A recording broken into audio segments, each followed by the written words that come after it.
Localizada no litoral norte de Santa Catarina, a Baía Babitonga é berço de uma extraordinária riqueza natural no sul do Brasil. Formada por 70 ilhas e margeada por 6 municípios, suas águas calmas favorecem a reprodução e o crescimento de muitas espécies marinhas, além de oferecer refúgio para aves, peixes e golfinhos ameaçados de extinção. Na economia, a Baía também contribui para a geração de renda para a população, especialmente no ramo portuário, na produção pesqueira e de maricultura, no turismo e lazer e na mineração. Seu entorno é formado por serras de Mata Atlântica, grandes mananciais de água doce, responsáveis por sustentar o equilíbrio natural do estuário e o abastecimento das cidades. Mas a gestão socioambiental da Babitonga é hoje realizada de maneira fragmentada. Embora o uso seja compartilhado, até hoje não existe uma política integrada entre os 6 municípios para cuidar deste importante ecossistema. Dentre os mais de 8 mil quilômetros de litoral brasileiro, o governo federal identificou as 30 áreas mais importantes para ações estratégicas, e a Baía Babitonga é uma delas. E neste cenário de relevância social e ambiental é que o projeto Babitonga Ativa busca ações de longo prazo, visando integrar, harmonizar os diferentes usos dos benefícios que a Baía oferece com a conservação da biodiversidade. O projeto Babitonga Ativa vem promovendo uma discussão sobre a gestão integrada e participativa da Baía Babitonga sob uma perspectiva ecossistêmica.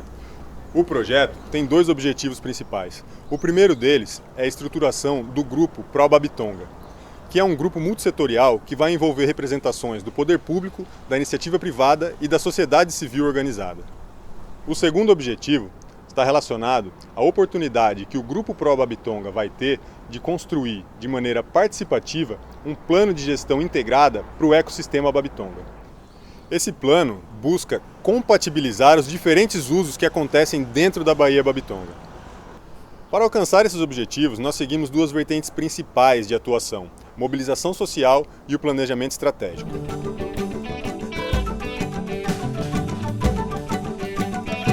Compreendendo a importância da participação da sociedade na construção de políticas públicas, o projeto Babitonga Ativa desenvolve diversas ações de mobilização e sensibilização social para ativar a ecossidadania. Neste amplo processo de planejamento e construção participativa, estamos facilitando diversas reuniões técnicas e políticas, buscando valorizar o conhecimento de cada setor da sociedade e garantir que a voz de todos seja ouvida e esteja presente na gestão socioambiental da Baía Babitonga.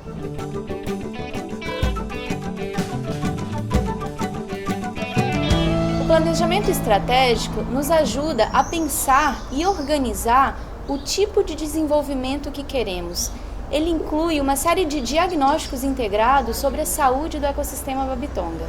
Neste sentido, estamos conduzindo um planejamento espacial da Babitonga por meio de oficinas participativas com usuários diretos, que são pescadores, maricultores, extratores de areia, agentes de turismo e lazer e agentes de transporte aquaviário. E aí, quando a gente olha o ecossistema Babitonga, é isso que está conectado. O que está lá na praia fora está conectado, está influenciando aqui também. Para entender o que está acontecendo na Baía da Babitonga, nada melhor do que ter o olhar das pessoas que estão usando ela diretamente. E algo muito importante que vamos ter no projeto é a devolutiva desses resultados. A nossa metodologia preza pela participação e parceria, sempre orientada para valorizar o patrimônio cultural, material e imaterial do território. Para isso, estamos facilitando a construção de uma agenda integrada de ecossidadania e muitas oportunidades serão oferecidas para o cidadão expressar sua arte e saberes, em palestras, oficinas, formação continuada e seminários. Ao final deste processo, iremos celebrar com os nossos parceiros num grande festival multicultural, com a expectativa de juntos planejar o futuro que queremos. O papel da comunicação social no projeto Babitonga Ativa é o de permitir o acesso à informação para empoderar o cidadão e encorajar a sua participação no debate sobre a gestão territorial. Porque o que a gente percebe é que a voz que o poder público escuta é a voz da sociedade unida e engajada. Então você é nosso convidado a participar dessa construção coletiva.